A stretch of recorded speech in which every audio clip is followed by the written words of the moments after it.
Bonjour tout le monde, ici Sarah de l'association Sens Actif, pour ceux qui ne m'ont pas déjà vu hier, parce que moi je ne vous vois pas, ça fait toujours aussi bizarre de parler à son ordinateur. Apparemment vous êtes plus nombreux à regarder le live aujourd'hui, donc ça fait plaisir. N'hésitez pas à continuer à faire tourner, à partager, puisque comme on n'est pas en direct en présentiel, ça veut dire qu'il n'y a pas de limite géographique à la diffusion de l'événement. Je remercie encore toute l'équipe de Délire d'encre qui a bossé encore tard hier soir pour essayer de mettre les vidéos d'hier en replay sur le site. Toutes celles qui n'y sont pas encore, vous pourrez les retrouver plus tard dans la journée ou rapidement. Alors à Sens Actif, ce week-end, on vous propose de découvrir le monde des insectes. Il y a Maëlys qui est en parallèle en train de faire un atelier avec les enfants, avec des petits jeux pour en savoir plus. Et ici, on va parler plutôt de construction d'hôtels et d'abris à insectes. Voilà, alors hier, on était sur un hôtel qu'on a appelé 5 étoiles, un peu luxe, qui ressemble à un chalet. Je vais vous le montrer. Ce que je vous propose, c'est de fermer 2 secondes les yeux pour ne pas avoir la nausée pendant que je vous emmène devant le bâtiment de Sens Actif voir notre super hôtel. Et là, je pense que vous faites waouh, génial, trop beau. Donc, vous voyez que c'est un hôtel avec plusieurs types de chambres, plusieurs types d'aménagements.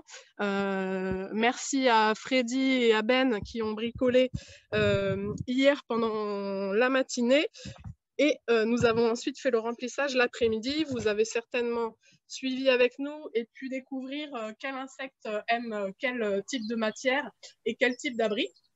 Pour ceux qui sont encore curieux d'en savoir plus, on en reparlera cet après-midi. Vous pouvez nous retrouver à différents moments de la journée. Aujourd'hui, on va vous proposer un autre type de construction avec encore de la récup, mais d'autres matières. Donc, notamment avec une base cagette. Comme ça, pas besoin, si vous êtes un peu comme moi, des feignasses du bricolage, pas besoin d'utiliser clous, marteaux, vis et compagnie. Vous pouvez prendre une cagette qui a en plus déjà un fond, ça nous mâche le travail, et utiliser ensuite des choses comme des boîtes de conserve, du carton, et bien sûr tout ce qui est élément naturel que vous allez ramasser près de chez vous. Vous pouvez trouver de la paille, de la terre. On avait vu aussi que ça peut être des poils d'animaux. Du bois. Alors, vous pouvez prendre du bambou, ce qui est idéal parce que le bambou est déjà percé. Donc, les insectes qui aiment aller se réfugier dans les trous, ça fera leur bonheur. On rappelle que le bambou, quand vous le couperez, vous le coupez juste après un nœud. Comme ça, ça veut dire que c'est bouché d'un côté et que l'ouverture est de l'autre côté. Vous pouvez aussi couper des petites branches. Alors nous, on a choisi le sureau. L'avantage du sureau, c'est qu'il a la moelle à l'intérieur. Donc pareil, un insecte peut rentrer dedans plus facilement. On avait vu aussi des bûches un peu plus grosses que vous pouvez percer avec, voilà, faire plusieurs trous. De toute façon, on reverra ça en détail plus tard. En termes d'outils, donc pour aujourd'hui, on va avoir besoin de moins de choses. Vous pourrez attacher les boîtes de conserve les unes avec les autres, soit avec de la ficelle, de la cordelette, soit on va tester aussi avec le pistocole, un peu moins écolo, on va dire, mais on fera l'expérience, on testera les deux façons tout à l'heure sur l'atelier, le live de 14h15, je crois, avec Maëlys. On vous conseille des gants pour utiliser la scie pour le bambou, etc. Pour les plus petites branches, vous pouvez bien sûr utiliser des sécateurs. Et pour les branches un peu plus grosses, vous avez ce type de pince, en gros les outils de jardinage, quoi. Si vous êtes artiste dans l'âme, vous pourrez avec Maëlys plus tard dans l'après-midi découvrir un type de déco sympa avec, voilà, 2 en 1. J'approche un peu son abeille. Donc là, pour le moment, c'est une boîte de conserve. Ici, on pourra donc mettre des éléments naturels pour que les insectes viennent s'y réfugier. Et puis, ça fait en même temps déco dans votre jardin. Là, on a triché, on a mis des ailes en papier, mais l'idéal, ça serait bouteille plastique. Vous pourrez également avoir besoin de petites planchettes de bois. Ça, c'est les restes de l'hôtel d'hier. Et bouteilles en plastique, on n'est pas forcément fan, mais on va quand même faire le test. Hop. Voilà. Alors, si jamais vous avez des questions, n'hésitez pas à les partager dans la discussion. Pardon, j'ai bugué parce que j'étais en train de lire quelque chose. Donc, quelqu'un nous dit « Je croyais que ce n'était pas si terrible de faire ce genre d'hôtel multi-espèces. » Alors, si la personne veut préciser un peu ça, du coup, peut-être que vous avez entendu quelque chose qui donnerait une contre-indication à ce genre d'hôtel. Pour ma part, je dirais que c'est plutôt une bonne idée d'attirer en fait une diversité d'insectes autour de nos habitations, autour de nos maisons, voire à côté de notre potager, puisqu'on a vu hier que de nombreux insectes peuvent nous aider à lutter contre des ravageurs ou des nuisibles du potager. On pense tous à la coccinelle et aux pucerons, mais voilà, il n'y a pas que ça. Voilà. Et qu'est-ce que... Bon, j'attends que la personne précise. N'hésitez pas à aussi donner vos témoignages si vous-même vous avez des abris comme ça dans votre jardin ou peut-être sur votre lieu de travail comme moi. Et du coup, j'en profite pour rebondir. Hier, une personne avait posé la question, est-ce que ce genre d'hôtel ne va pas nous attirer des nuisibles? Donc la personne pensait notamment aux frelons asiatiques. Alors sur le moment, j'ai compris la question dans le sens où le frelon viendrait nicher dans notre hôtel. Alors, je ne pense pas du tout qu'ils soient intéressés. En tout cas, on n'a trouvé aucune information en ce sens.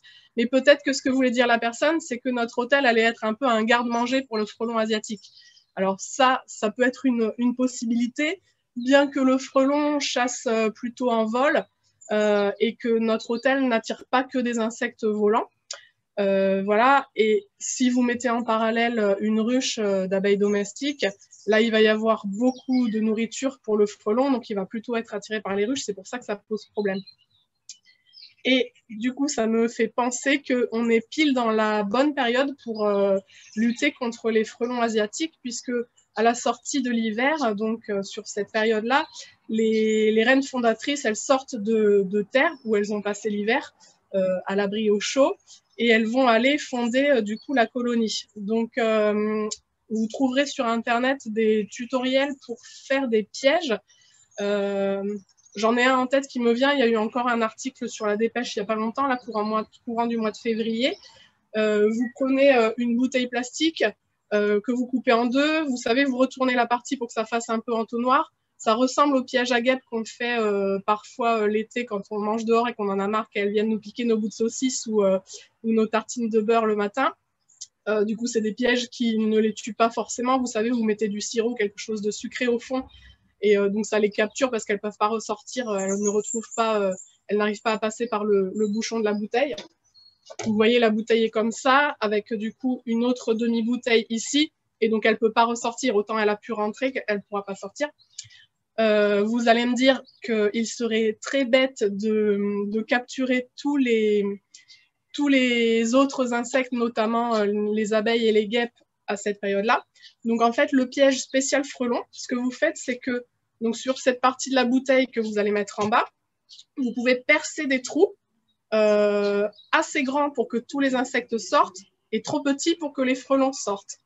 Voilà. Bon, de toute façon, je vous laisse regarder les plans sur Internet, mais ça peut être pas mal dans la lutte collective contre les frelons asiatiques qui déciment effectivement en particulier les abeilles domestiques, mais pas que.